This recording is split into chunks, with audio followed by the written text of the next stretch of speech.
Throughout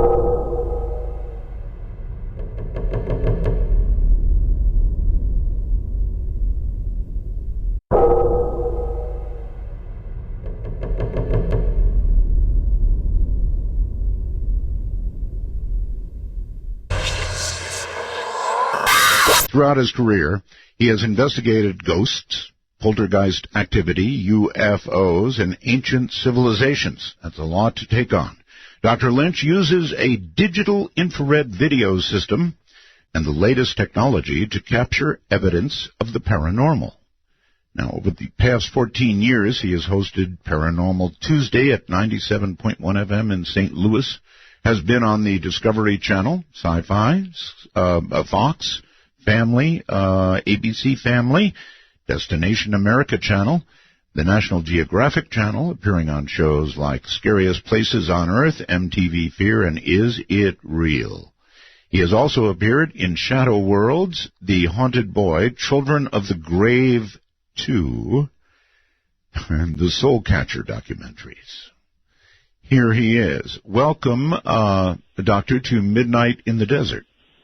Yes, it's time for the gathering gloom. Watch lights fade from every room. Yes. It's great to have you. Have we ever talked before? We have not talked, but one time, many years ago, you had a substitute, and I was on your program with the replacement.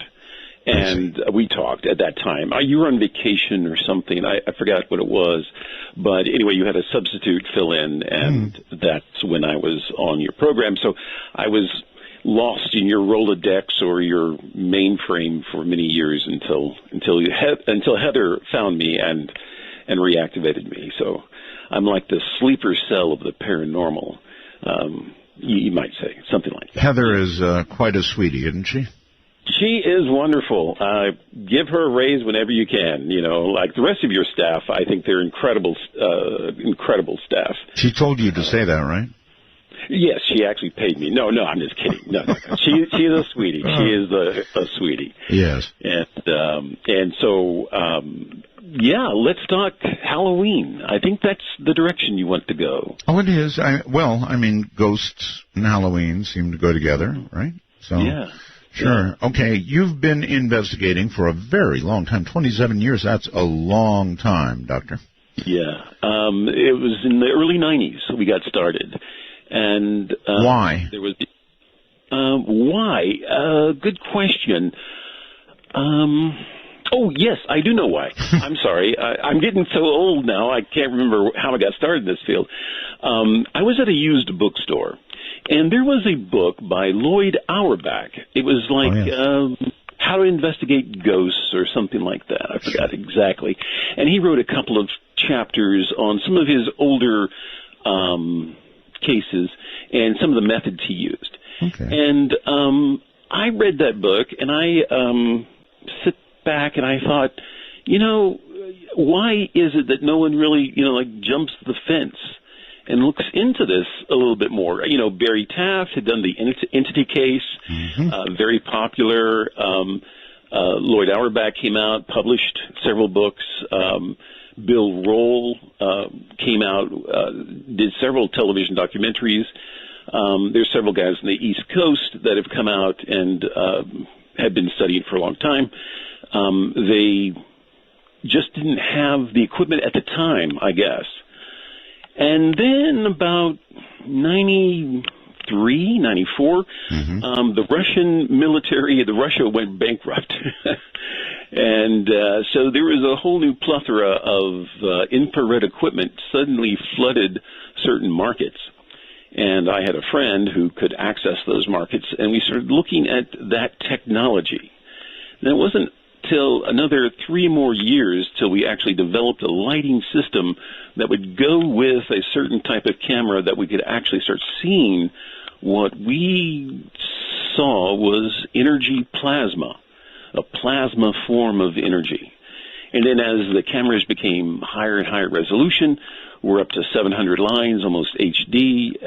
We can now see these things very clearly with the proper lights and the proper frequency of light And we can see these things now as clear as possible. Now, we cannot see them with the human eye because our equipment, even though it can go into UV, we go toward the infrared. I think you're talking about orbs, right? Yes, well, not only orbs, no. Now, we're talking about a lot of variety of things. Okay. And that's where we're going to go. Now, orbs are generally 90%, 80% of basic consciousness in its basic state, because it has to meet some type of three-dimensional standard. And that term, orb or globe, has been around for a long time. Dave Oyster coined that phrase. We just kept it. And so the orb is a three-dimensional sphere, and the sphere is basically energy in a wave packet. It's a packet of energy. All right, Doctor. So what you and I are going to tangle a little bit on orbs, I think. Or maybe not. Maybe you can prove to me that I'm wrong. Let's back up. Okay. How do you know, or do you know, that ghosts are real? And let's define it so that we know what we're talking about. When I say ghost, I mean an entity that has once been alive as a human being and is now presenting itself in a different form. That is what I mean by ghost. Right. Now, a ghost, how do we know that it is real? Because it has an energy signature that reveals itself, and that is what we're after. A 10-watt light bulb has a glow signature just like, similar to 100, but we can tell by the basic density of the light that it is a different type of entity. So a lot of this deals with energy. It is energy signature. It is a plasma form. I get it. Now, I really get it. I mean, you're saying that these things, whatever they are, present themselves as energy, and that does make sense. We have energy in life. Our brains contain energy, and people think it continues, and you're saying, oh, yes, it does, and that's what these are. But I just wonder how you prove it. Okay. Because this is how we prove it. Not only can we see them, we can analyze them, but the idea is that what is so unique about a ghost is that it never forgets. It maintains a memory, and it normally remembers its last form. So if you get a full-bodied apparition or even a cloudy apparition, it will start to reform until what it remembered its body last. And so one minute you'll have a three-dimensional man standing there. The next minute you have a cloud, and it just seems to swoosh into another area. It reforms as a man. Have you personally seen this? Oh, yeah. Yes. In other words, you've seen something go from an energy state, whatever that is, a cloud, an orb, or whatever, and form into the image of a human being. Human being. Now, again, there is another side to this, which we'll get into maybe a little bit later, but not all orbs are humans, and not all ghosts are from this planet. There are entities that are animals, and then there are entities that are just not from this planet at all. I'm completely willing to buy into that. Okay. I think that our animals, let me rephrase it. I think animals have souls if we do. Mm-hmm. Mm-hmm. You buy that? All mammals, as far as we know, because of rapid eye movement and memory, all mammals, and maybe some birds, we just anticipate that they have an afterlife. There is an afterlife for them. Now, what do they remember? They remember that they were a dog, and so their memory is that of a dog. I investigated a house, and this was just a basic, average neighbor house, and they had a dog, and the dog died. But days after the dog died, they still heard the footprints or the nails of the feet of the dog clamor around on their kitchen tile. Yeah. And so they knew their dog was still there. I had another friend who had a cat, and this cat was very old, outlived most of the others, cats by the longevity was just, extreme. That cat died, and then suddenly the owner, maybe this is a phantom memory, but actually heard the cat, who normally slept on the staircase, meow. Oh, listen, I could fill the phones with people telling you about experiences like that. Oh, yeah. I was at a house. We were investigating. We were actually doing a little documentary on the Exorcist case that was here in St. Louis. And the house we were actually filming in was haunted. We were kind of doing a little two-sided documentary. One was to investigate the haunting of this house, and then also extend it into another chapter, which was The Exorcist that went on in St. Louis. Well, anyway, while we were videotaping, while we're filming, we hear this knock on the door. And I'm thinking it's the audio guy who's outside, and, he was smoking a cigarette, and he's going to come back in. Well, we reach over and open the door. There was no one there. It is all on camera. We record it, and it's all on camera. And this was not an echo. This was not a car backfiring. This was not an aberration of any type, because 6 people heard it. We recorded it. We opened the door. There was absolutely nothing there. I have case after case like this. Toys move. Anything electrical comes on. Lights flicker. It just goes on and on with electrical problems in the house, with the computer, with wireless communications. We actually got to the point where we took a voltmeter. Now, this is just a basic voltmeter. Right. I know what it is. And you put it on millivolts, DC millivolts. Right. And we would put up the little antennas, and these things would go to 100, 200 millivolts. So this was electrons in the atmosphere that had been activated. Now, when we turned on our video equipment, when we got that perfected, we could see these balls of energy, these orbs, flying by our electronic equipment, and it was giving us an electron output. So that means this energy is buffering, or it's flying through the air, but it has to move through electrons. Electrons don't pass through it. All right, so you could actually monitor on your equipment as something got closer, you registered higher, that kind of thing. Exactly. And as it moved away again. Okay. Yes. Before we get any further, you have sent some disturbing photographs. Right. And I presume what we're talking about relates in some way to those, right? Exactly. All right. So, folks, I want to have you right now, if you haven't done it already, go to artbell.com, click on my guest's picture. By the way, people have commented, Doctor, that it is a kind of an eerie-looking picture of you. I did a series of eerie-looking pictures and several things. So I sent Heather a few different ones, and that's the one she liked. So I see. All right. Well, I like it too, by the way, and a lot of people thought it was over-the-top serious, but I think it's cool. All right. So these are really serious photographs. Again, Go to artbell.com, click on his picture. This will take you to a series of, 4 photographs? 1, 2, 4 or 5. 3, 4, 5. All right. I want to give them a chance to get there before we get the story behind this. Right. What are these photographs? I mean, I'm trying to give them time. Tell me the story that involves the photographs they're about to see. Yeah, let me back up. Every year, this radio station that I have my segment on does a Halloween special.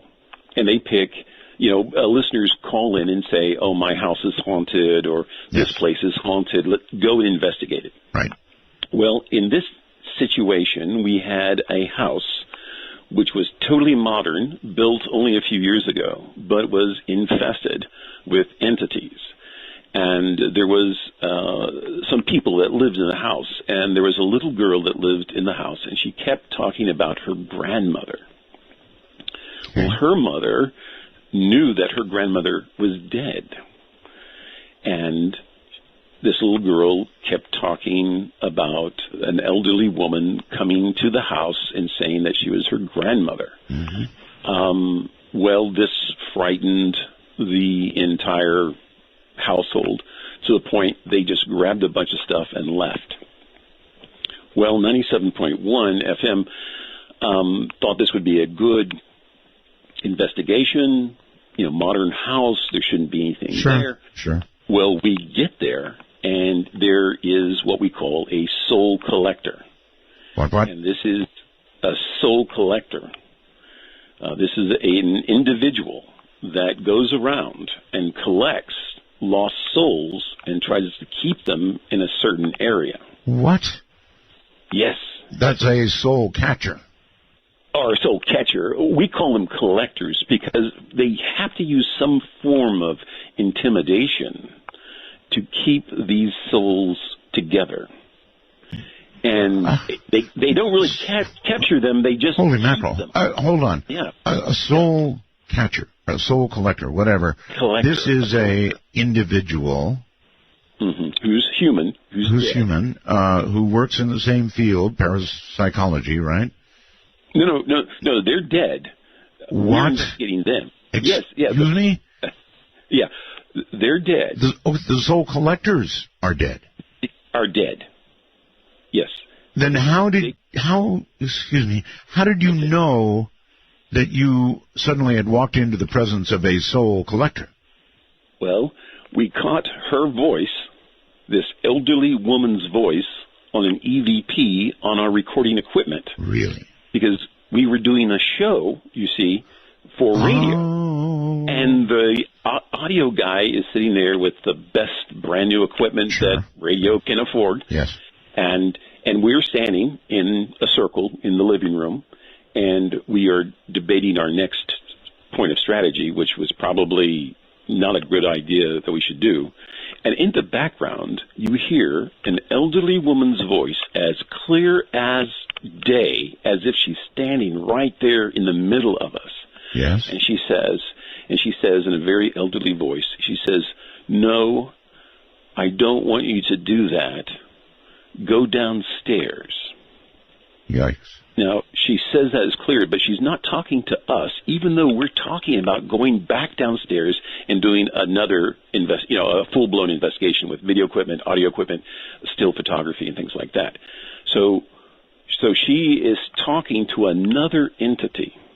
She is talking to another entity while we're talking about going back down and rethinking our strategy. Was this EVP recorded? Yes, it was. It's on the Dave Glover 97.1 website. He has reactivated all of our past investigations, and we have all the EVPs there. You may have to you really, really should have told me about this before airtime. I would have put I'm sorry. I'm sorry. That's all right. Next time. We do EVPs on this program, and it's a whole separate category I'd love to talk to you about sometime. I think it is perhaps the best evidence for ghosts, frankly, if it's done right. Well, yeah, a lot of people say that. A lot of people say, EVPs, and what it is, Art, is that, okay, I'm working with this radio station, and they have the best equipment possible. They're recording, live conversation, and we decide to go back downstairs. We do not hear this lady's voice until later. So what happens is we go back downstairs, and the entities follow us. Now, one of the radio talk show hosts are just standing there. He's not doing anything. He's up against the wall. We are now going back down. I'm taking still photography. These are all my photos, so I'm taking still photography as we go through the basement. And then suddenly he goes, my arm is... Wait a minute. Doctor, welcome back. And so you said suddenly, and I think that's where we broke. Suddenly, this gentleman looks down at his arm, and he says, my arm is on fire. It is just burning. And we pull back his sleeve, And my colleague, who's a registered nurse and also a psychic, looked at the wounds. And so we saw the scratches appear almost before our eyes. There were 17 claw marks, scratches, and they were from the inside out. What? So underneath his dermis, his dermal layer, his skin layer, there was some type of hemorrhaging, and then they pierced through the dermal layers, and then they look like scratches. They sure do. Okay, now, if you're a skeptic, you can say, oh, yes, he took a paper clip and he scratched himself and it was just something for the show. Oh, no. No, this is not the case. As soon as the burning, I took him upstairs and he went into shock almost immediately. And it took 3 weeks for most of those scratches to heal. Now, this is not the first time one of the people in the group have been attacked. Actually, this gentleman was attacked at another investigation, almost strangled. And there were handprints on his throat from the attempt of strangulation. I was also in another investigation where one of my former partners, we saw the entity on video. It flew right by him, and he goes, something's wrong with my shoulder. All right. Well, we skipped right down to that fourth or the fifth photograph, whatever. Yes. I don't want to do that because if you go a little bit higher, folks, you'll see the setup. You'll see the guy standing there, and you'll see. Well, Doctor, what is it that's in the first picture adjacent to him, please? In the first picture, there's probably some orbs, and they're in a digital, we call a digital echo, meaning the orb is moving so fast that it leaves its footprint throughout the photo. And let me pull that up real quick. Looks like it's near his hand, actually, at that point. Right, exactly. Now, this is probably the same entity. You see it 3 times because it's a digital echo. It's just moving toward him. Gotcha. Now, he's looking down at his hand in the first photograph because this orb, I know we agree to disagree, is attacking him under or through his clothes. And you zoom in. I zoomed in on the orb to make sure that it was a solid structure. And then he pulls back his sleeve, and he has these scratches.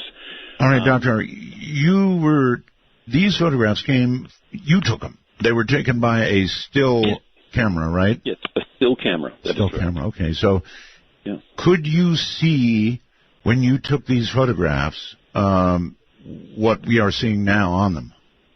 Oh, yes. Oh, yeah. As soon as it's a digital camera, so as soon as you take the photograph, you see it pop up on the rear view screen. No, I meant with your naked eye. Oh, no, you can't. Okay. No, you can't. All right. Mm-mm.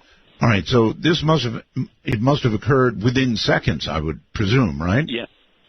All right, the next photograph down, you see this. I must admit, it is unlike anything I've ever seen. The orbs that I've talked about in the past that I kind of don't believe in so much are these just single points of light. But what you've got here, there's a construction to this thing. I don't know what it is, but... Correct, yeah. It's a 3-dimensional object just being squished into a 2-dimensional surface. But whatever shape it took, and whatever shape it took, it could scratch individual marks on this gentleman. Now... All right, in the next photograph, it's even brighter, or else you enhanced it. I'm not sure. I enhanced it a little bit just to show that it was right on top, or next to his arm, is right in front of him, right on his arm. Okay, I don't want to ignore this. There's structure. No. There is structure to this thing. Mm-hmm. Absolutely. I don't know what that structure means, but there's something there. There is something here. This is, a lot of people say they see faces, they see this, and that's just a Rorschach test. We commonly see that. But what's really here is some type of 3-dimensional ball of plasma. And the plasma has the ability to attack and scratch or maul the person. And so did he begin to feel this, Doctor, instantly? Not instantly, it was something like a warm, burning sensation. So, the excitement of the moment, we're doing a radio show, and then all of a sudden it became very painful. Sure.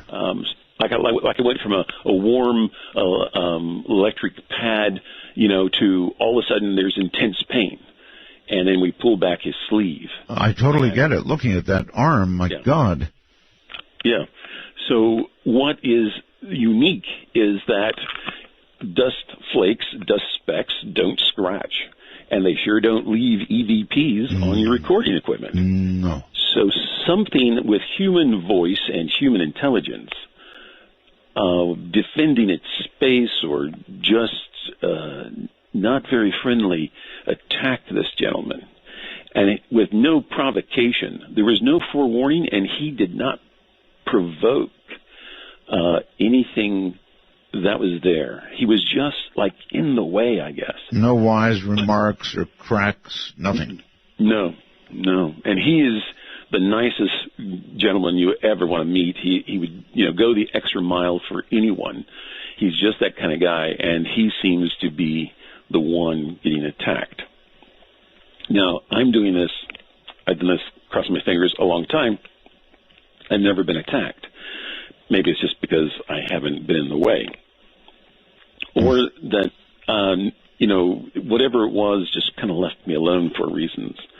But whatever this plasma is, if it's consciousness, human consciousness, it has the ability to affect our world. Now, during that investigation, there was something to do with a Barbie doll, okay? It was the little girl's Barbie doll. She kept it with her all the time. Well, we set it up as like a trap or something. Not a trap, but we put it out to see if it would move or these entities would do anything with it. Yes. Well, while we're setting this up on a little table with some of the other toys that the little girl would play with, all of a sudden we hear on the EVP a growl. And this is like a deep, big dog kind of growl. No. Oh, man, you should have brought the... Don't even know where it came from. Okay, and then the next thing we know, the Barbie doll disappears. Seriously? Yeah, it disappears. Okay, so everybody goes, this is madness, because we were just in that room. There's no way this Barbie doll could disappear. It's the closest object to the little girl. All the other toys, we brought them and set them up. We searched the entire house, find it in a closet, like back in the back on the top shelf of this empty closet. So these things can move objects, manipulate matter, can scratch or manipulate the human body. Obviously. And can put people into states of shock. Okay, now, I have a question for you, again, regarding these photographs. Since you were taking the pictures, how much time between snaps was there to capture what you captured? As soon as the flash could recharge. It was just like 1 second, 2 seconds, Gotcha. 1 second, 2 seconds, as fast as the flash could recharge. There is a series of cameras which we use. It's a Canon class. It's called the Sport Shot, or SP30, okay. SP40, and SP50. We use those, and those have the best flash for them. After that series, the encoded chip started to change, and they started not to produce these anomalies because the flash on the cameras changed. Well, that's interesting. So, what is it in that camera or that flash that allows you to see what is not seen on later models? Yes, it is because, uniquely, they put out what we call an infrared. There was an infrared halogen scenario in the flash. Okay. So there was a yellow cast to some of the photos. A lot of people didn't like that, so they took out the halogen and put in what we call the blue light. I get it. So you didn't get the red eye problem, so they put in a blue light. So a lot of your stuff, like your iPhones today have an LED, but it's on the bluer, it's on the UV side, right? Not on the halogen infrared. Right. The bluer is a little bit more pleasing to the eye, actually. To me. But obviously it doesn't capture this, and so this is really important information. There's a lot of people out there in this field who are saying to themselves, well, then I need one of those. Where do they find them? Go to eBay. You get them for about $10. They're older technology. $10? And, yeah, $10. I bought one off of eBay the other day for $10 and some shipping cost. People are just like throwing this stuff away. Okay, and the model again, please? It's the SP30 Canon, and it's the digital camera. And I got a couple laying around here somewhere. But how anyway, many megapixels do you know? It's 5. 5. Okay, megapixels. That's good. That's good. It's not necessarily HD that everybody wants now. They want 12 to 32 or 16 or whatever. No, but is the uniqueness of the flash associated with this camera? Exactly. Now, if you do capture an orb, okay, it will have what we call a digital echo because the orb is moving. It's moving. So the digital camera can't make a blurry picture, technically. Right. Technically, it's designed not to make a blurry picture. But on a speeding object that's moving incredibly fast and burning through electrons in the air, the camera, through the flash, absorbs the flash, and then what it sees is this multitude of digital echoes. So I have this friend, he's over in Kansas City, and he goes, every time I take a picture in a haunted house, I get this dust, and it's just all over. And I go, dude, that's like there's not 40 ghosts there, but there's like 5. And you can actually blow them up and look at their unique signature or their thumbprint. And we can see it by eliminating through contrast and brightness, not through any other form, just by contrast and brightness, we can actually see which is an echo and which is the solid form, because we're looking at its density, its opacity of brightness. The less bright it is, the more the echo it is. And you can see them in different sizes, shapes, structures, contours. That's why the anatomy of these things are so unique. And once you recognize it and recognize that it's interacting with you, then we're not in Kansas anymore. Okay, Doctor. So are you suggesting what we're looking at here in the third picture down or so, the one enhanced, is a soul? This was once a human being. It is a soul, or the energy. What's left of that no, person? It maintains its identity. Remember, you can't have consciousness without memory. Right. Memory requires a form of energy, right? So whatever this was knew how to scratch, and it knew how to attack. So the memory may not be. Let's say the memory is of someone who's just not very pleasant. A bully. Let's just say a bully. Well, that bully dies. It's still a bully.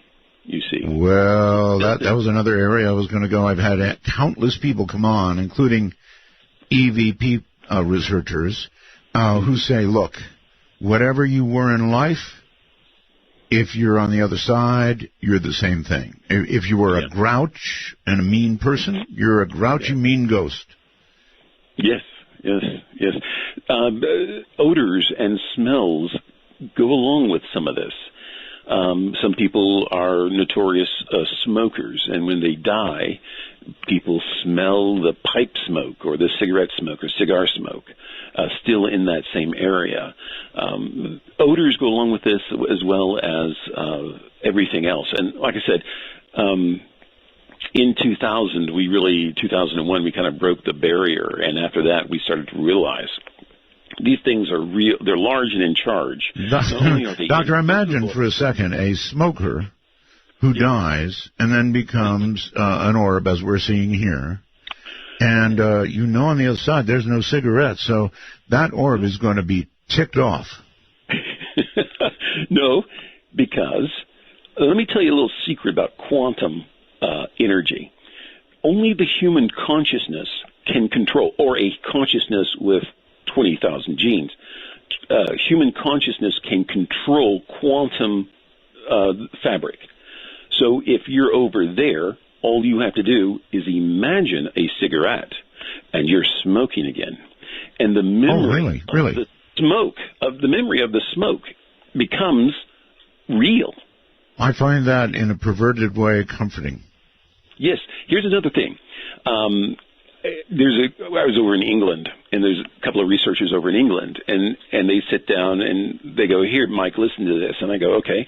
And they turn on this tape recorder, and I'm listening to footsteps, boom, like boots on wooden floors, because there's a couple of castles over in Europe. And they go, "There was nobody there. This was just boots on wooden floors." And I go, "Well, that's interesting. Where is this castle?" And we go, and there's no wooden floors. It's all limestone and marble. And I go, "Wait a second. There's no wooden floors here. How come?" And then we talked to this guy who knows the history of this castle, and they said, yes, back in the 16 or 1500s, this was a wooden floor. So the memory of this person remembered what his boots sounded like on a wooden floor, and it is recreated. Right. So when people talk about like The Secret, they're projecting their wants into the universe. The universe, as a big machine, starts to generate certain things, because why? The human mind can control it. We can demand from our reality certain things. In the afterlife, it's compliant. It's exactly the same thing. When you're an entity on the other side, the universe becomes compliant to you, just like it becomes compliant to us. I like that. Okay, let me stop you now and ask you. Many people say there is a heaven and there is a hell, and there may be in-between spots, and that a ghost is simply an entity that has not yet moved on. Is that consistent with what you believe? Not necessarily consistent. Really? It's similar. If you have not gone on, it's because you cannot accept the unconditional love of God. There is a creator. There is an afterlife. Our universe and 198 other universes are in the afterlife. It's a very big place. It's 200 zillion light years across. If the Earth was an electron, if the Earth was an electron, the size of an electron, the afterlife is 200 zillion light years across.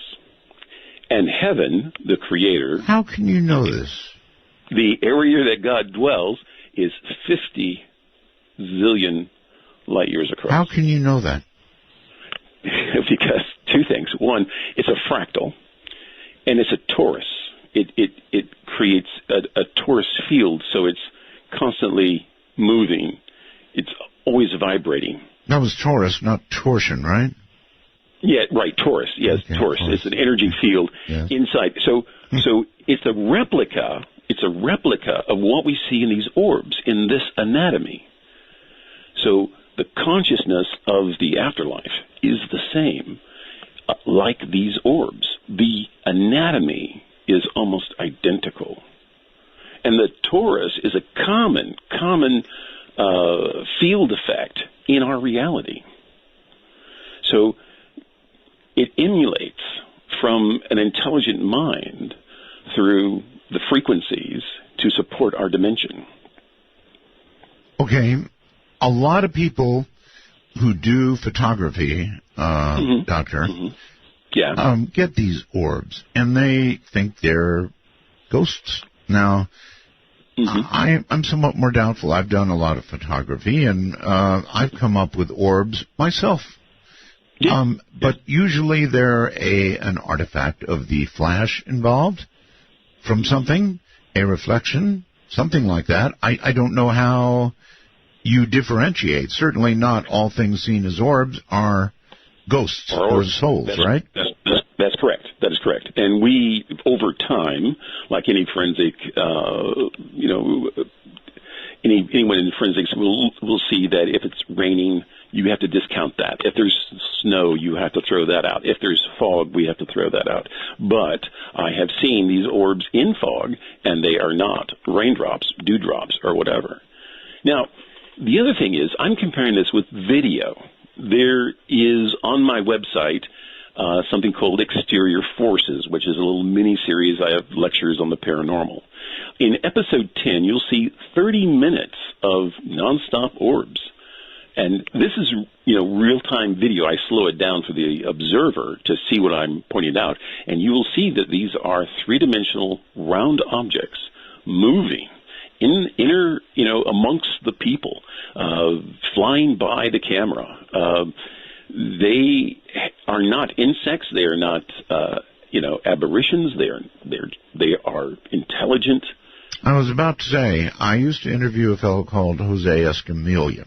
Do you know him? Yeah, the Rod guy. Yeah. Right, that's right, Rod's. Now, he sort of makes the same claim in a way, Doctor. He says, look, what I'm photographing, what I'm taking video of, these are not insects. These are living somethings, but not insects. In other words, he believes that they're entities of some sort.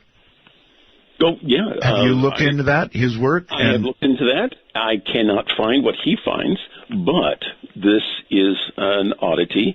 I don't know how much time we've got. I'll just throw this out real quick. There is a ghost walk in St. Charles. The gentleman who gives the tour is a very good friend of mine, and he goes from site to site and talks about ghosts that may inhabit this place. Yes. Well, he was with a tour from Canada. I did not know them. They did not know me, and I'm sitting there filming this group as they walk down the street to go from location to location. I see a unique orb traveling with this group.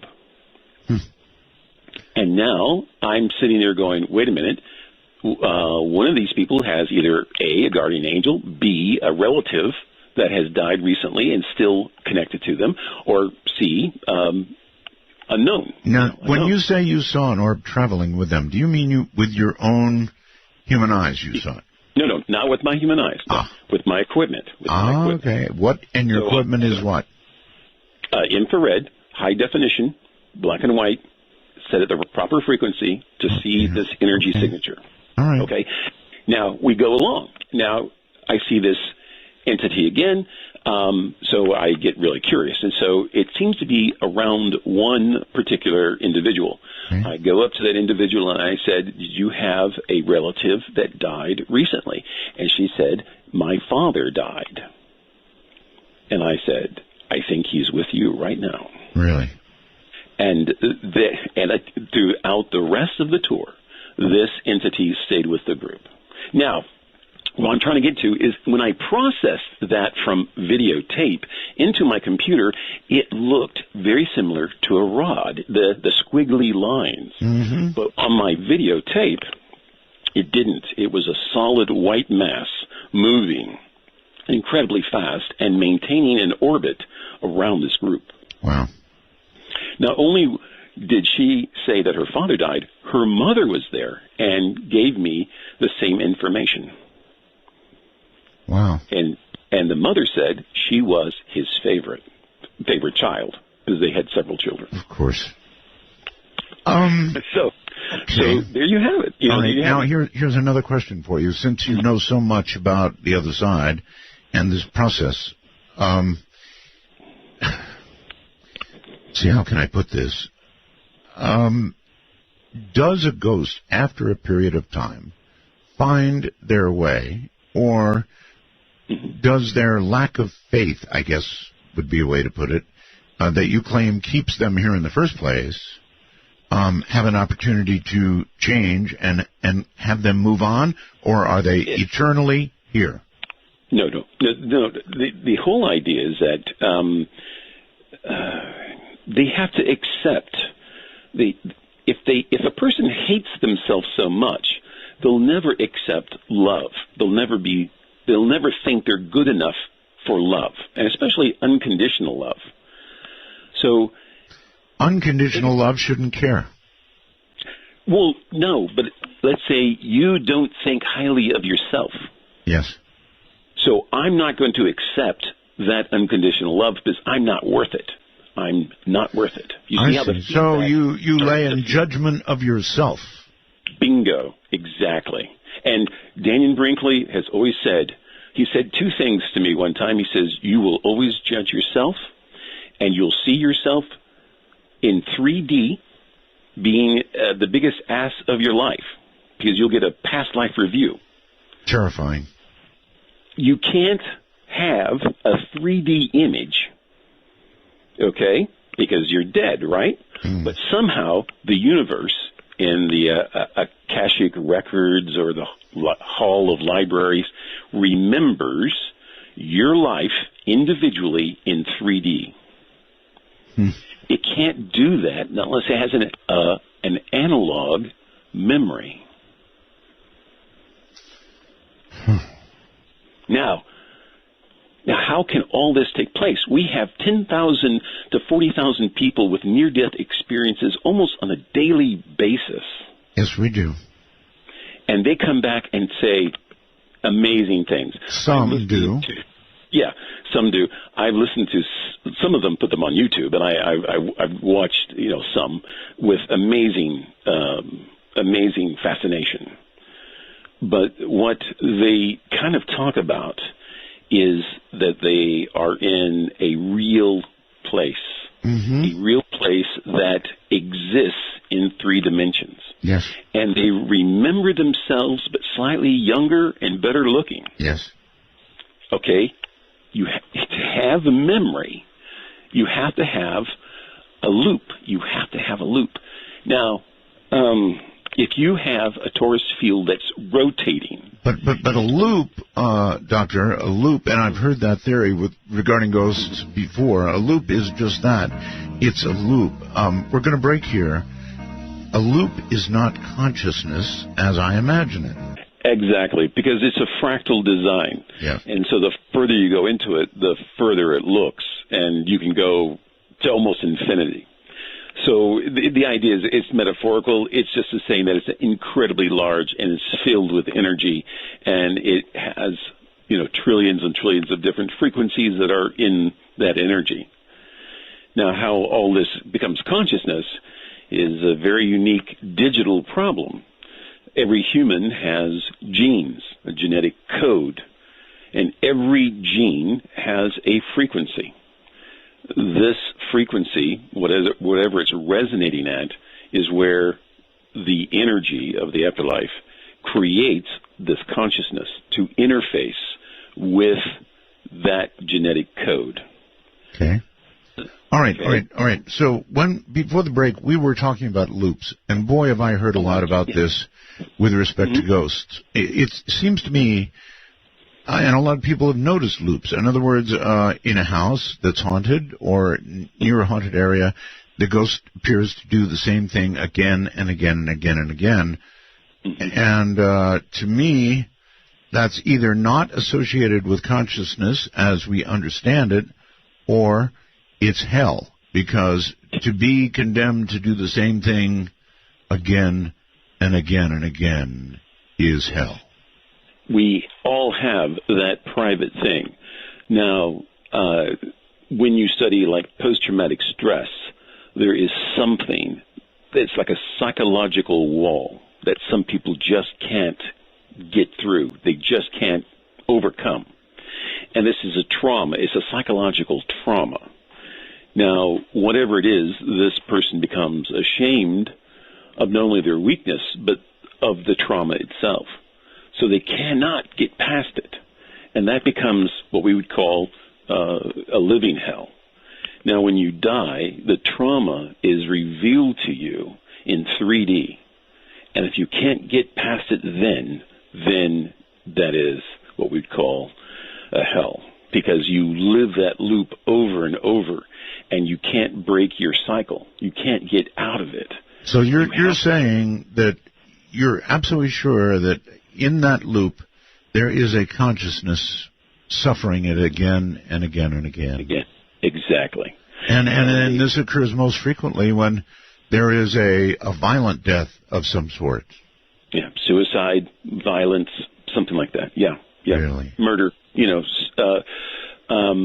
There is a place in Tombstone, Arizona called the Birdcage.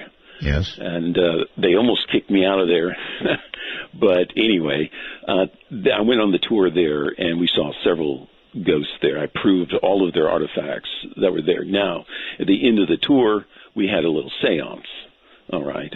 Well, there is an entity in the Birdcage in Tombstone that can try to somehow communicate through a speaker, a stereo speaker. Really? That has no connection. It's just bare wires at the end of it. There's a speaker sitting there, and you'll hear this static come across it. This is the entity shorting out the speaker wires and applying just enough current to it that it actually sounds like, static interference, and it's not plugged into anything.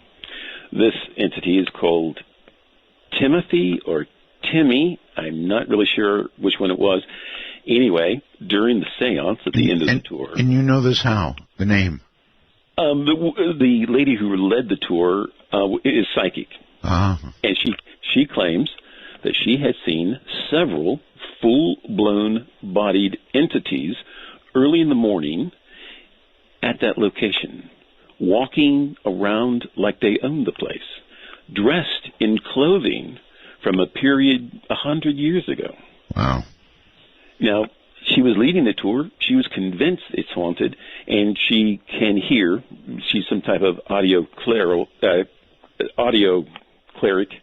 where she can hear the voices. And there is this one that remains there at the Birdcage, and it's either Timothy or Timmy. I don't remember which. But anyway, we were having the seance, and I had my equipment there. And I noticed one entity, but it didn't hang around. There was another one that attacked a gentleman who was sitting across from me. And so we had to break the seance circle. I picked up my equipment, and I watched as this orb, again, plasma, leave the back of his neck. The back of his neck. And he was choking.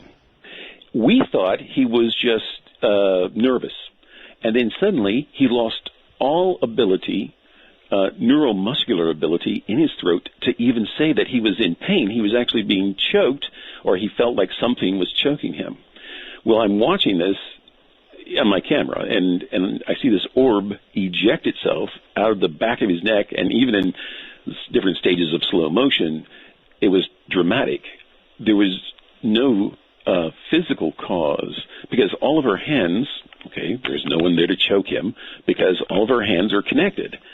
But when I videotape this, I realized that if that is Timmy or Timothy or whomever that is there was using him to try to communicate, use his vocal cords, however, through a neuromuscular sense. Now, this guy, let me tell you a little bit about this guy. He was a soldier. He was going off to Afghanistan in 10 days. And him and his girlfriend came down to go to the Birdcage just as tourists. So this guy is a straightforward, honest shooter. It took me 30 minutes after that to calm him down, to try to tell him that it wasn't his fault, that he was attacked, and he was attacked by an entity that he could not see or defend himself against. And after that, he kind of said, okay. And then he said, in 10 days I'll be in Afghanistan. So, so he was not, a fly-by-night, excitable type.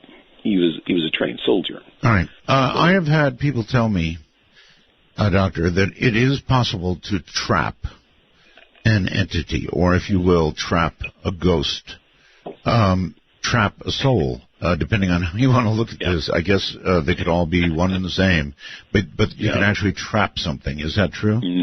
No, that is not. We tried for years. We were able, we were able to design a machine, but it's like Ghostbusters. The more you throw in there, the bigger the field to maintain it has to be. Well, but I would think one would be okay. I mean, if you can trap one entity, you can prove a lot, right? Oh, true. You could prove everything. So you're telling me that, like in Ghostbusters, you would need an electromagnetic a field to actually contain it? Right. Contain it, correct. Because it would have to be a stronger electromagnetic field than the plasma field that it is in. So after you do these readings, we decided that it was easier to keep an entity out by reversing certain polarities using a generator. We could wire a room very similar, like a cage or Faraday cage or whatever, and we could reverse the polarity and keep them out easier than we could ever keep them in. Well, it makes a nice safe room, I suppose, from entities, but other than that, I don't know, I kind of like the idea, perverse as it may be, of capturing something. Yeah, we've tried that, and the expense and the time and the coaxing became problematic. And so we didn't really give up on it. We actually have a design. It's like capturing anything in the analog world. You just have to have the right design, and you have to have some assistance. So it was easier for us to... now, this is where we get into a little situation. And it's not belief. Believe you me, it's not belief. Some people say... we can go on ghost hunts, and we are never attacked. Nothing ever happens to us. Right. And we just come back with a photo or whatever of a ghost or, orb or whatever. And I say, yes, that's fine. But why aren't you possessed? And they just look at me like they're like stunned. They've never come across their minds before. And I said, well, either two things. The ghost didn't want to possess you, or you have some type of angelic guidance that is preventing you from being possessed. And so we developed a suit. It was kind of like we built a vest. And what it is, it's very fine wiring that's built into some type of capacitor. And as the entity drags electrons, because electrons really affect us in this reality, as they drag the electrons, the suit picks up the electrons and puts it in a capacitor. So those things don't affect us. They can't turn our reality against us. So you're saying you can actually suck a soul into a capacitor, which of course holds a charge. Which would hold a charge. So what we're doing is we're bleeding off. We could virtually bleed off a lot of it, a lot of that energy. Now, we couldn't really maintain it, but we could bleed it off. So an entity like this gentleman who was scratched, that would have been preventable with the proper suit. He could have worn it. We actually came up with a halo. In essence, you're grounding them out, right? Exactly. We're just grounding them out using plain physics just to ground out their effect on us. Now, this gets into a different field, but we had actually worked up the schematics for all this, and then it got to a point to where we had to kind of enlist the help of a psychic, because we were getting into a point of saying, are we becoming adversarial? I don't want to become adversarial. I just want to be pleasant with these entities. I don't want something to attack me that I can't see. Right, but how do you, if you're looking for a psychic, how do you decide the real McCoy versus all the frauds and fakes? Yeah, well, after you worked with one for 20 years, you get to know them pretty well, and you get to know what they can do. And so once you get into what their specialty is, and they can pull information to you through that specialty. So, if I hurt my knee, I don't go to a cardiac surgeon. Right. I go to a kinesiology guy who's going to tell me about my knee. Mm-hmm. So you work with their ability, whatever that ability may be, to download information that you may be overlooking. There might be a better way. That's the idea of using a proper professional psychic, is to save time, save money, and try to lock in on how this is all working out. And it makes sense to me. I mean, I know there are people who have the ability to either call up or communicate with those on the other side. There are some people who really can do that, and then there's a bunch of fakes. So, yes, I agree. I'm right there with you. So I happen to have bumped into one, as serendipity or synchronicity happens. I bumped into one, and she was just kind of, a natural born. She was naturally born. This was the way she was all of her life. She was a registered nurse. She had become a certified hypnotherapist. She had her own client base and things like this, but she wasn't aggressively seeking clients.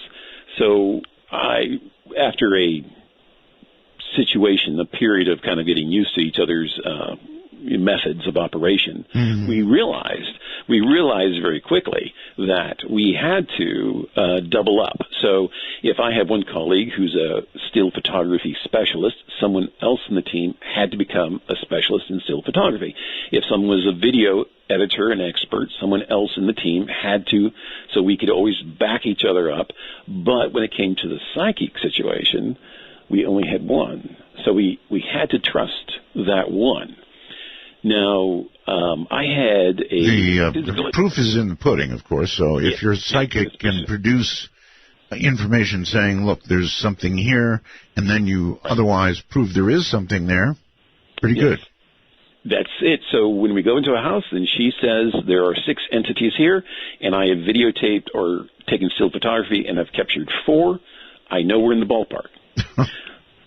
we're in the ballpark. You know what I'm saying? So if she says they've left the house, then we will go outside.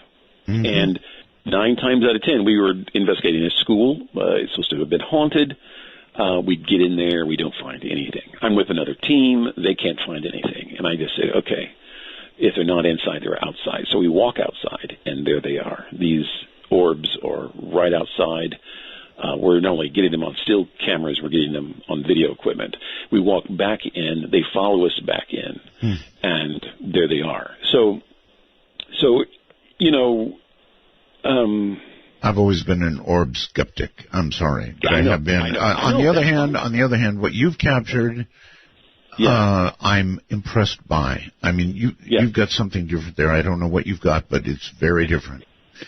Now, I'm going to draw a little picture here. Okay, now we have the Max Planck Institute of how the universe is diagrammed, and it looks exactly like the human brain's neural network.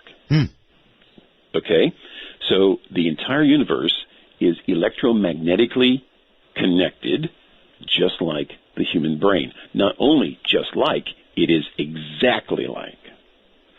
So if you're really telepathic, or if you're really psychic, you can jump on this galactic superhighway and go to your power station sitting off 1,500 light years away and tell you exactly what it is. Why are we sending spaceships into space or whatever when if we had the right psychic, the right capability, even technical remote viewing has evolved to a certain extent. We could be looking, NASA could say, here is the planet, 1, 2, 3, go, and technical remote viewers could come back with more data than ever. I had a friend of mine was a NASA scientist, worked on the space shuttle program, and we were on a radio show together. And he pulled out the latest planet that NASA had found, and it was just slightly larger than Earth. And but they could not figure out if it had life on it or what was going on. And? Well, he laid it down on the table, and I said, okay, I'll look at that. So I have recently become a very good dowser, and so I dowsed if our life could live on that planet, and the answer was no. Okay, then a few more questions later, it comes back that the sun in that solar system is giving off lethal radiation to our type of life form. Okay. And that planet would not be could not be colonized by us because we could not survive on the surface. Right, okay, fine. But that doesn't mean some other life doesn't survive there and thrive there. True, that's true. But to save time, instead of sending a spaceship out there, which would take years, we can send psychics first. Find the planets that are perfect for our life form. Well, that's a good point. Some remote viewers are full of baloney. Other remote viewers are spot on. And you and I talked for a moment before the show, and of all the seers that I've had on my radio program, Evelyn Paglini, who claimed to be a witch, she has now passed on, hit everything on the mark. I mean everything that she said she saw coming. Brother, you could take it to the bank. It was coming. And I know you heard her, right? Yes, I remember that show. That woman was astounding. There are some people I know, Doctor, that are going to think you're a lunatic. Absolutely crazy for thinking these things, and others not so much. It depends, I guess, on what you believe. So here we go. My public number is area code 952-225-5278. That's area code 952-225-5278. Not so much a lunatic, though, if you look at the photographs that he's got. That's pretty telling stuff. And then if you want to come in by Skype, you can come in that way as well. In North America, simply add us as a contact, and then we'll be on your contact list. So the little plus sign on Skype, you would put MITD51. MITD as Midnight in the Desert 51. And elsewhere in the world, MITD55. MITD55. And we do have a first-time caller line. Let me dig it out here. And let's see. Our first-time caller line is area code 775-285-5800. Area code 775-285-5800. I know there's a lot of people out there that look at orbs and believe in orbs, and I have not been one of them. But I must say, what the doctor has captured on film here seems to me to be a very different sort of animal. Now, I had my producer look, Doctor, for the sound you talked about. I think it was sort of a grunt or a scream you mentioned that was on your website. No. It's on my website. It's on the radio station's website at 971talk.com. Yeah. And it's under the Dave Glover Show or DGS Halloweens. And I'm sorry, that's owned by the copyrights on the radio station's website. No, I see. All right. Well, then scratch that idea. Boom. But next time, if we do another show on EVPs, I'll definitely get their permission, and we'll run some EVPs. There's another thing about this. We were doing an investigation, and I was shooting off some photography, and I caught a couple of orbs. And immediately, I took the microphone, which was a wireless microphone, during this show, and I raised it up to the air, and I said, if there's anyone in the room who would like to talk to us, go right ahead, and now's your opportunity. And, everybody got upset because they thought I was hogging the show, and when they played the tape back, there were two voices on the recording exactly. So those dust specks were talking to me, which I don't think so, or they knew English and they were speaking. They were speaking directly into the microphone. Huh. Odd indeed. Certain paradigms we have to shift to gain better perspective. It's just one of those things. How is the soul, or if you will, a consciousness, created in the first place? In afterlife, there is so much energy and there is so many frequencies that the frequencies have to set up with our genes. And so those frequencies are selected for our genetic profile. and that energy is inserted as we become a vessel. 21 days before we're actually born, our consciousness 21 days. Inserted, into our genetic makeup. And so we are born with the consciousness for those genes. And this is where we get into a lot of debate on, is it nature or nurture? Is it, sure, epigenetics, or is it something else? Is it handed down? If you have an abnormality in through genes, is it handed down and things like that? All right. Well, here's another one for you, Doctor. So it has to do with reincarnation. The Buddhists firmly believe in reincarnation. I also believe that when a person dies, it seems as though their presence, or whatever they are, their soul, seems to remain in the area for a certain amount of time, typically 3 or 4 days, and then they do move on. Have you heard anything like that? Yes, I've heard variations of stories. I've heard that sometimes it's every 100 years a person gets reincarnated, and I've heard it being within a few years. And in India, there was a little girl not too long ago who came out and said she was one of the astronauts who died in the space shuttle incident. She actually knew her father's name. She knew the village where she lived, and she was, less than 5 or 6 years old. Yes, that matches up so well with a recent movie called I, Origins. Did you see that? No, I haven't seen that yet. Oh, my. You should see that, trust me. All right, let's go quickly to Skype and start to take calls. Hello there, you're on the air with Dr. Lynch. Skype? Hello, Skype? Hello? Yes, hi. Hi, Art. Gentlemen, yes. Good evening. Good evening.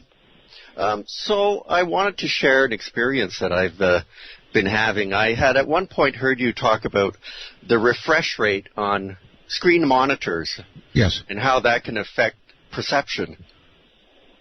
Right. So I built some LCD glasses that can vary the blink rate. And I've been playing with those, and some very strange things have been happening. Such as? Synchronicity, but continual. Like things happening that are so beyond the possibility of coincidence. And another thing that happened is... Well, you haven't told me yet what happened.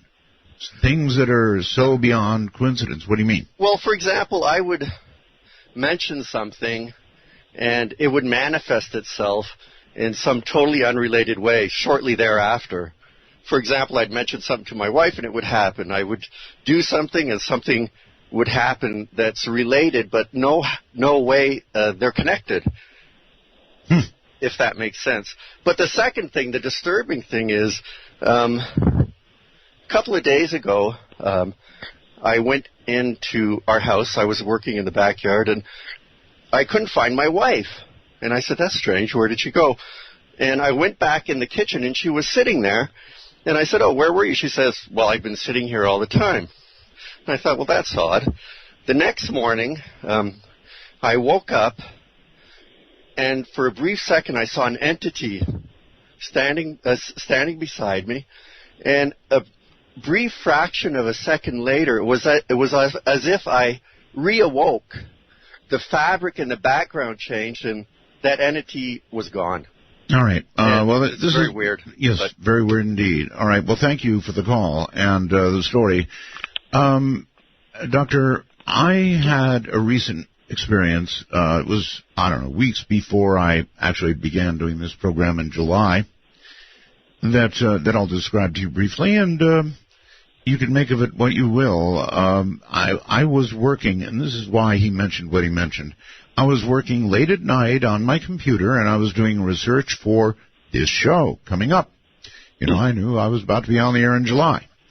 So, sitting at my computer for hours, late at night, after my family had long gone to bed, hours and hours in front of that computer, looking up stories and things, and all of a sudden, on my right, I saw what was a human figure shape, Doctor.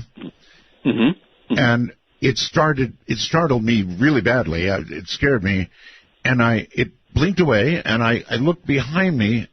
Why, I don't know, but there it was behind me. At this point, I'm terrified. I mean, really terrified. I swung back to the left, and oh my God, it's right there to the left of me, and then gone. And it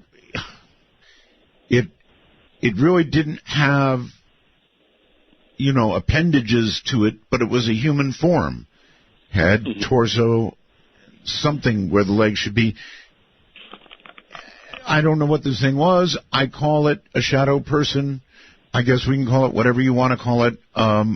What is a shadow person anyway? Basically, a shadow person is something that's absorbing light energy, and that's why they look like a shadow. They're darker. They're absorbing light, and they're not reflecting light. Is it a ghost? Yeah, we have to walk a fine line here. Now, okay, everybody thinks I'm on the crazy side anyway. So let's say it's not a ghost. Then what would it be? And then it would be a psychic projection of an entity. So let's say there is someone incredibly telepathic or remote viewer, and accidentally they're viewing you. Why is it not? I'm sorry. Why is it not as likely to be a ghost? Is it because of this energy deal, or? Yeah. Okay. On the flip side, let's say it's a ghost. Okay, if it was, it would be able to, at that size of energy, to memorize this entire body, should be able to move something, it should be able to reappear, and at later dates, be interactive, be more interactive. Now, you have some wanderers that just, wander through the neighborhood, and they just move on. I'm not seeking this stuff, Doctor. I don't. No, you don't have to. No, it's curious about you. It's just curious about you. Here's Art Bell, legendary radio announcer. Oh, come on. Let's look over his shoulder and see what he's looking at. And curiosity on the other side is very curious. We used to go to this one place which was incredibly haunted, and we would open the door. We'd have to start videotaping when we opened the door. And as we opened the door, the two little balls of light would be sitting right there waiting for us. And then within a few minutes, they were gone. They didn't care about us anymore. We weren't exciting enough for them or whatever. And so they'll meet you at the door. They're curious. All right. Really we're in the final hour here. Let's take a call. Spartanburg, South Carolina, believe. Hello, Art. How are you today? I'm okay, sir. You're on the air. Yes, sir. Just wanted to let the gentleman know, or I had a question, rather. I saw a full-bodied entity, and I didn't know that was possible.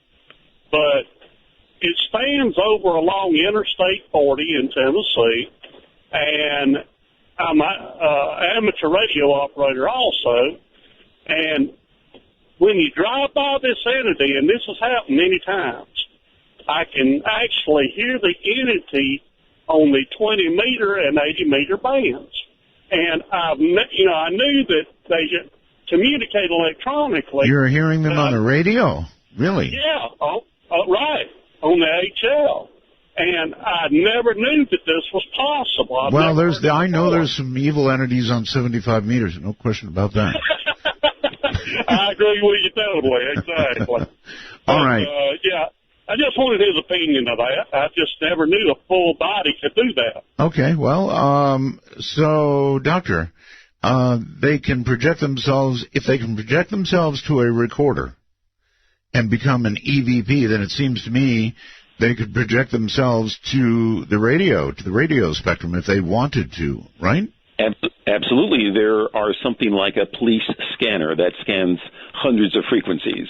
And you can run this apparatus, and it will start to scan. And when it hits a frequency, you may get several words. You may get a couple. I've seen this apparatus actually work. They call it different names, a ghost box or ghost antenna and things like that. And as it scans, you'll actually be able to pick up certain conversations. Other people have tried to narrow in the frequencies, but sometimes they change per entity to entity. There is something called, I forget what the name of it is some triangle out east, and if you drive through it, you'll see apparitions alongside the road. Sometimes they're Native American Indians, or they're the redcoats, from a different time.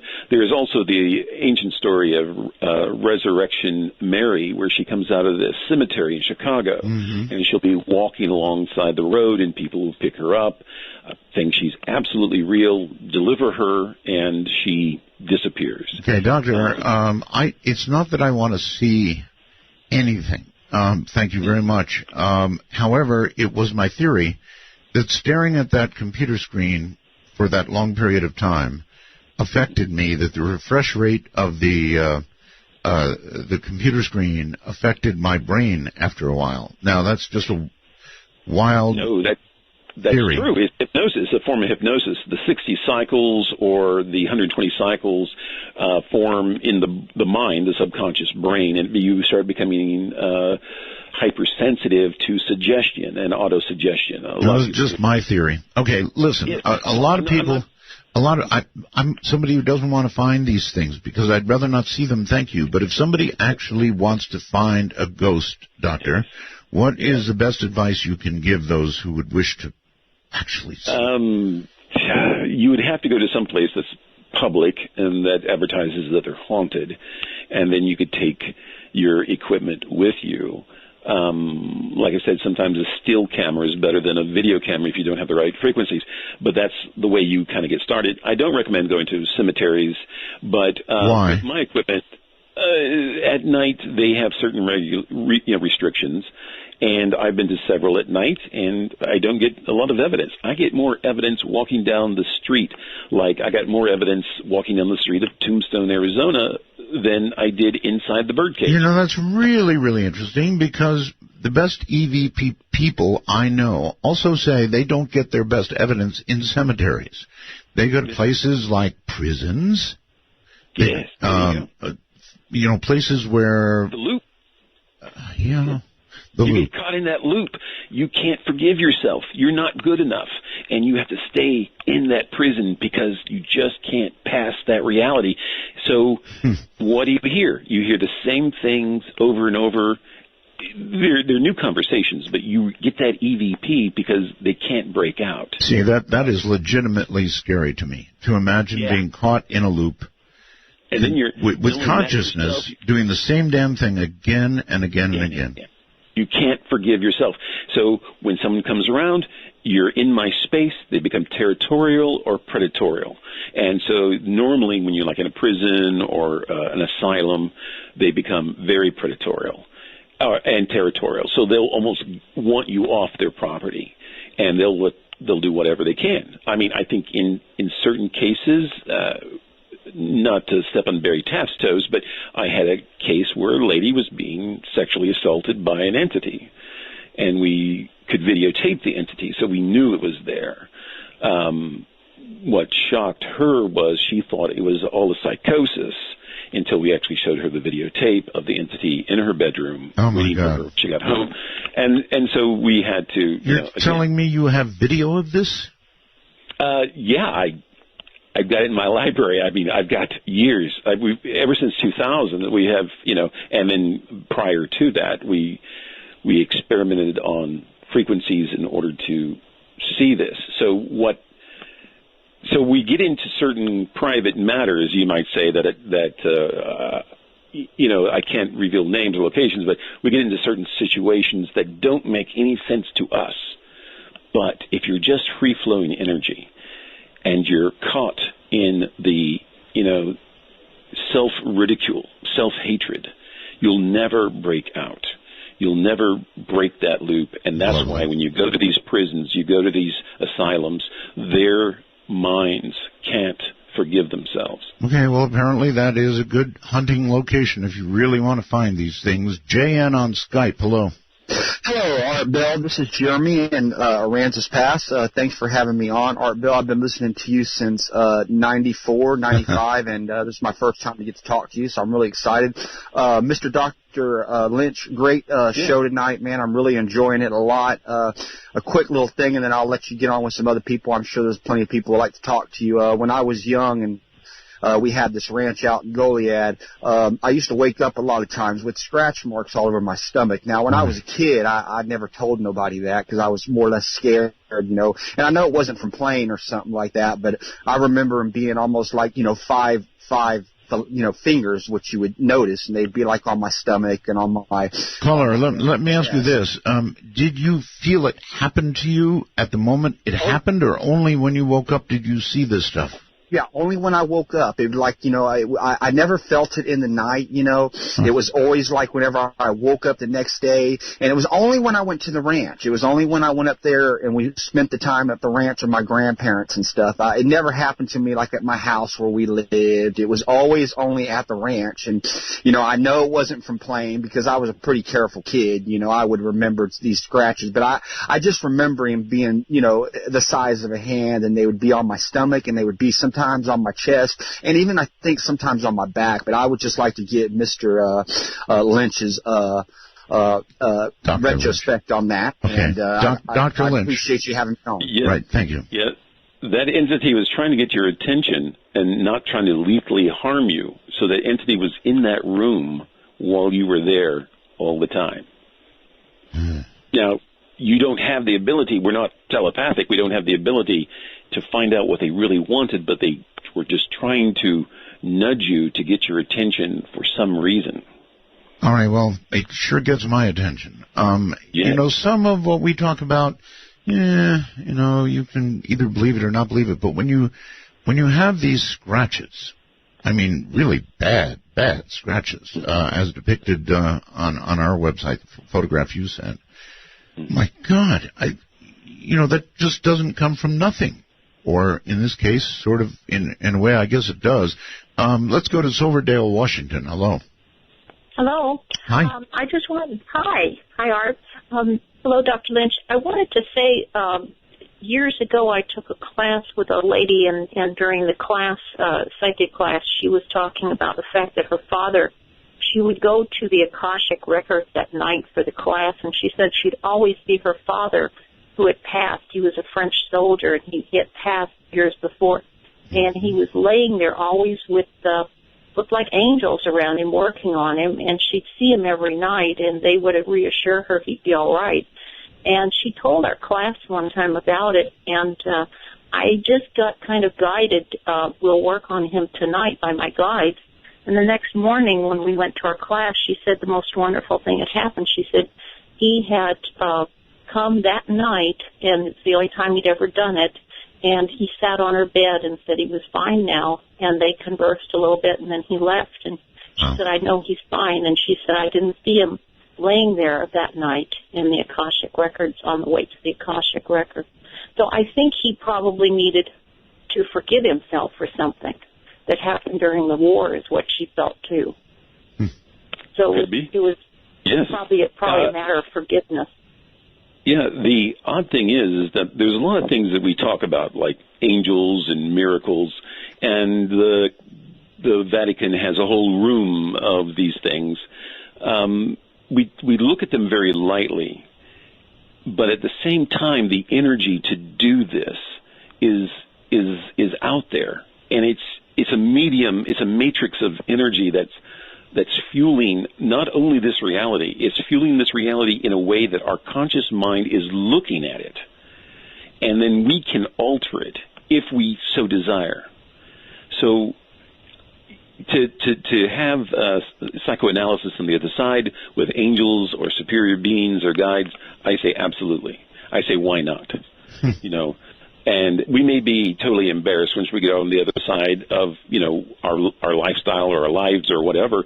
But at the same time, if we can forgive ourselves, accept this next life, then we are re-immersed in that energy, and we are reconnected on the same level. So my energy is absorbed back in and all my memories come back. I can go back to all my past lives, all my future lives, if I so desire. It becomes infinite time, infinite space, because you're nothing but energy.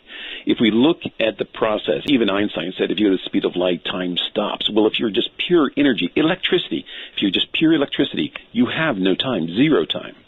It's when you drop out of that is when linear time. Okay, that makes sense. I mean, earlier you were saying zillion, and that doesn't work, but I mean, you're talking about infinity, basically, or yes. Let's just say infinity. Yeah. So when you start looking at that and the infinite energy that's backing that up, and how that connects to the genetic code in your body, the genetic matrix, then we start to see that we're interconnected. We're in a medium of we're in subatomic energy. We're in subatomic plasmas, and this is a benevolent, gentle energy. But yeah, you're throwing around a lot of phrases that I don't understand. Genetic matrix. Yeah. No, I hate to say that we're back in the Cold War, but there's a Russian scientist, a Russian biophysicist, who's talking about molecular biology, and he's talking about the DNA and how it resonates, and that they think in Russia now that by using certain DNA frequencies, they can cure genetic information. Wait a minute, what's a DNA frequency? Well, we all are resonating. Our DNA is resonating at frequencies related to our body, our genetic code, our genetic blueprint.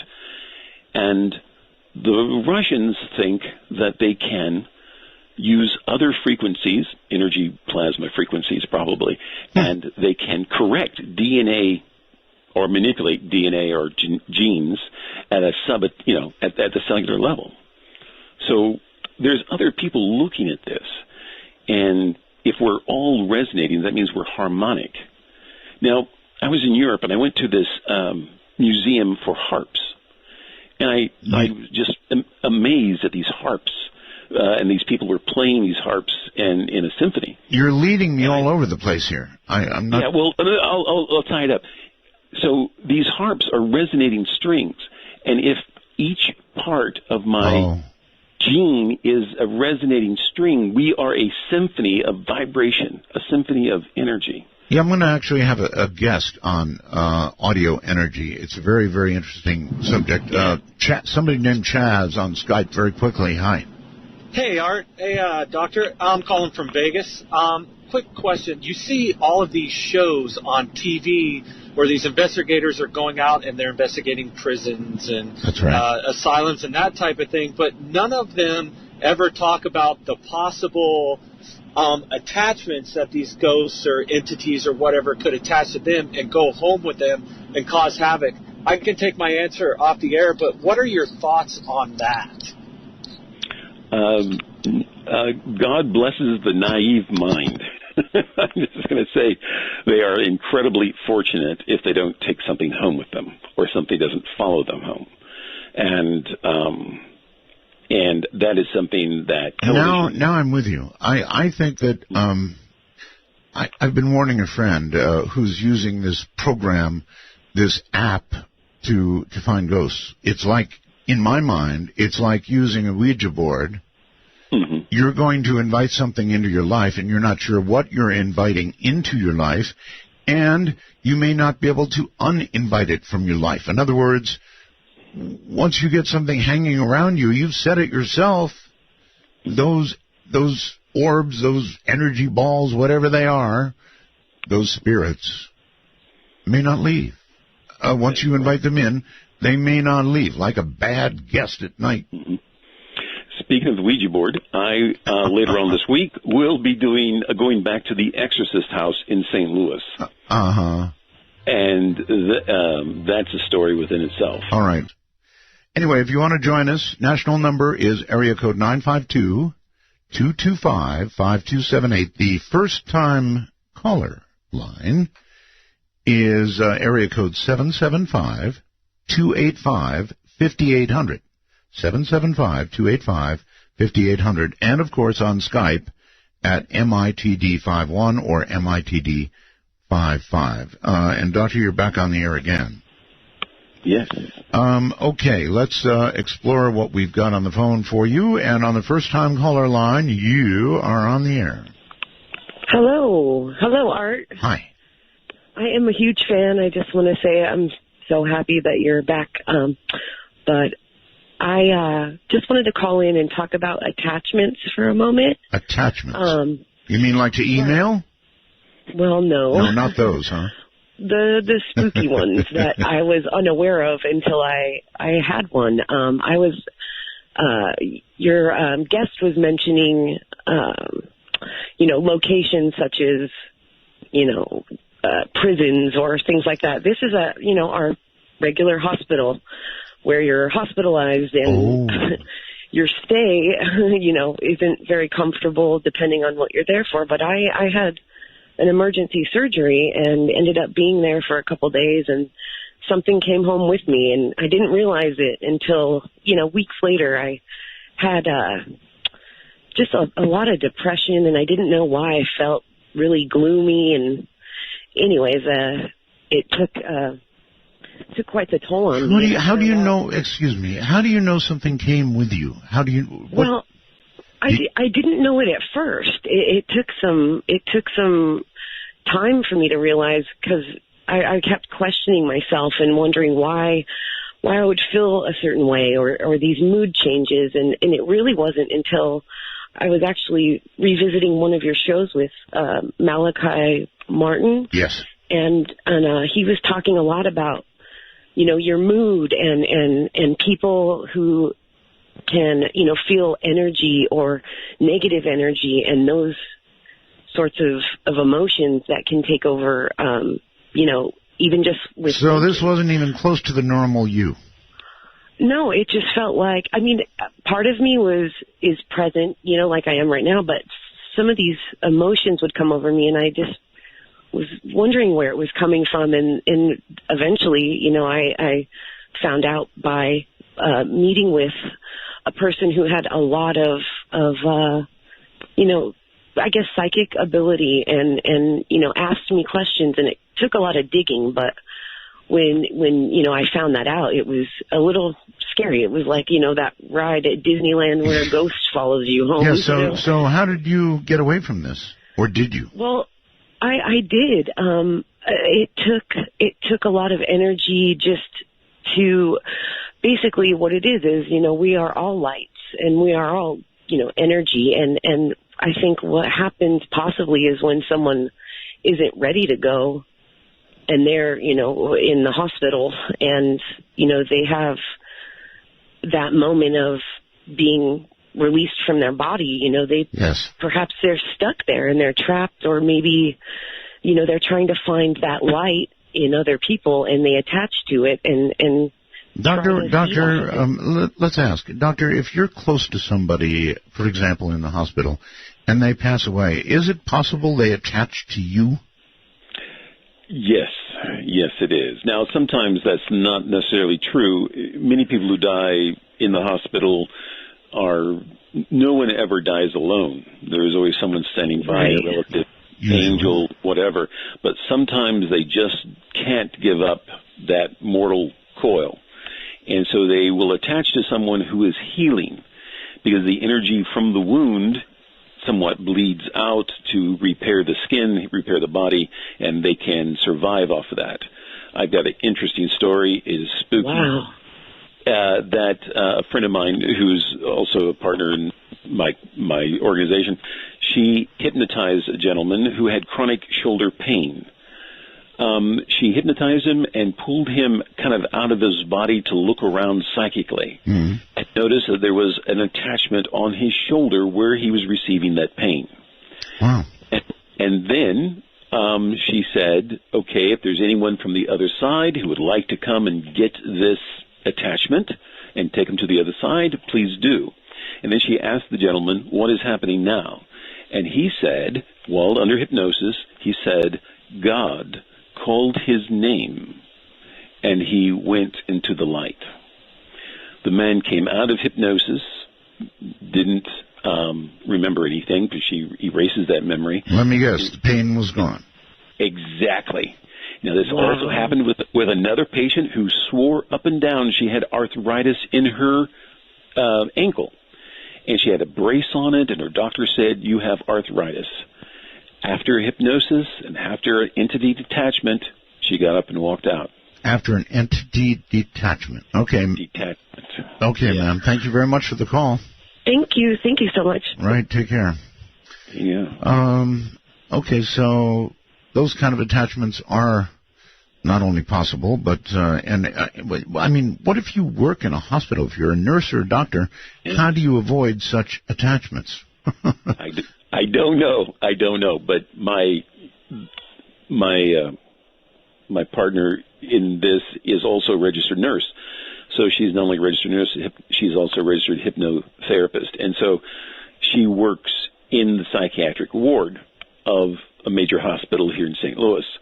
And she sees all types of abnormal behavior. Now, some of it's controlled through chemicals and drugs, and others just requires a little bit of, conditioning, socialized conditioning. But she says what we're up against on the other side is uncontrollable because we have to deal with it on its level. So whatever level it's at. So if it's cowering in fear or regret or dread, all that bleeds through. And if that attaches to someone, then they're going to suffer that. Okay. It's not a possession. It's not a possession, but it does play with their mind. All right. So here's a question for you. If somebody calls you, I would imagine with the work you do, you would get calls from people distressed with an attachment or with a haunting or with, do you get these calls? And if so, how do you react to them? I go over the trouble list, the list of things. Do they have migraine headaches? Are they suffering from any chronic pain? No, what I mean is, do you actually go to people? We go. Yeah, we can go and investigate and get evidence for them, either audio or video or still photography, hand it over to them, and then say, what would you like us to do? Because you're not crazy. There is something in your house. What would you like us to do? And then I hand it over to the psychic. The psychic calls in angels or whatever she needs to do and clears the house. And I have seen this on video. The entities just sweep through and they don't come back. Okay. Going to Skype, you're on the air with Dr. Lynch. Hi. Roswell is Art. Hi. And hello there, Dr. Lynch. Pleasure to have you on the program and to be listening tonight. I just wanted to call in and sort of validate a previous caller's experience tuning in through the radio and hearing what he said were sort of spirits or phenomena. Oh, yes. And those spirit boxes, I'm telling you, Art, those things are 100% real. They're valid. I've heard dozens of hours and seen from dozens of different devices clear, concise communication, entire sentences long to direct questions. And this stuff is so real. But what I sure would like to hear recordings. An excellent person that does this almost on a daily basis. Video, audio, thousands of dollars of equipment, top quality. His name is Steve Huff. And we'll look into he doesn't Steve do Huff. it for money or anything, but that's if fine. you want to In look fact, for it's spirit better boxes, if he doesn't do it for money. I really am a hands-on guy. I want to see. That's why I was impressed by the doctor's photographs tonight. I want to see evidence, either photographic evidence, or I want to hear it, or whatever. So if he's got actual, you said, sentences, right? Yes, Stephen Huff has whole sentences from dozens of different boxes, communications with dozens of spirits. It's all up on YouTube, so it can all be validated. But I have one quick question for the doctor in relation to these. Sometimes these spirit boxes get used by people who are speaking in English, but they do it in countries where that's not the primary language, say in Mexico or someplace in Europe, and they're still getting responses even though they're in another language. Would the doctor perhaps have a possible explanation as to why that's the case? I'd love to hear it, sure. Doctor? There's a gentleman in Kansas City who does EVPs, and he gets EVPs in foreign languages. not only in English, he gets them in Hawaiian and some other American native dialect. Not all of them are in English. I think it's just the entity's way of trying to communicate. I don't understand. All right. So here's a question, Doctor. Do entities remain in the general physical area where they passed? No, not necessarily, no. In that case, we ought to be getting EVPs in Swedish, German, Japanese, Chinese. French, yes. All absolutely. of it, right? If you go to those countries, and let's just say you go to a family who's had a recent death. No, wait a minute. You're reversing yourself. You're saying, if you want to hear it in Japanese, go to Japan. Yeah, exactly. Well, then wait a minute. Entities do remain in the area of their passing. Oh, I'm sorry. Yes, right. But I'm sure that if you had Japanese in America, just like these Canadians were in America, and the entity followed them here, they could easily be in America and converse with them in Japanese. They could be with the family, not necessarily with the place. But the rule of thumb is a person, place, or thing can be haunted or attached. Okay. Very quickly to the phones. Hi, you're on the air with the doctor. Hello? Hello? Yes, hello. Oh, hi. This question's for the doctor. So I go to a school that actually used to be an insane asylum in California. It's called California State University. No, don't tell me. Oh, sorry, I don't need the name. No name? Okay, all right. Sorry about that. You go to a school. It used to be an insane asylum. So I'm calling from the dorm right now. My father used to work at the insane asylum.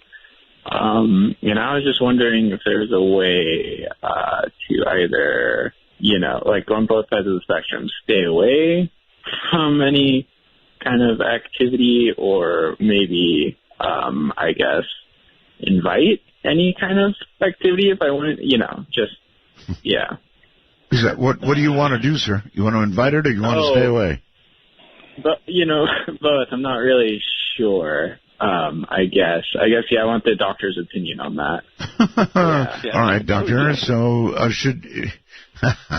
he should not invite it. No, I'm of the content that no one wants another person's lifestyle imposed upon themselves. So no, I don't classify to invite it or do anything like that. I don't even recommend them having a school. These buildings like this that remain dormant clear across the country should be destroyed. They should be destroyed. Really? And even though the entities would probably move on, they need to be cleared through some type of, clergy or psychic to pass these people on. To pass them on so there's no residue of them, occupying this space.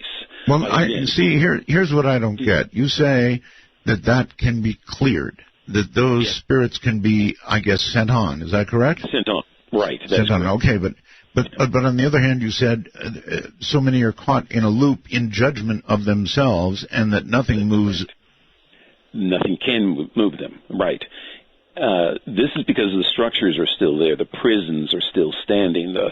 The old asylums are still there. They're still standing, and they have a residue of energy that, So you remove the building. You remove the place for the spirit to continue to cycle. Exactly, and then you send that one. You send those on to the white light. You do it through I'm going to say an exorcism, but it'd be a form of exorcism to send them on, because the longer those buildings remain, the longer those entities are probably going to stay in that area, not unless they wander off.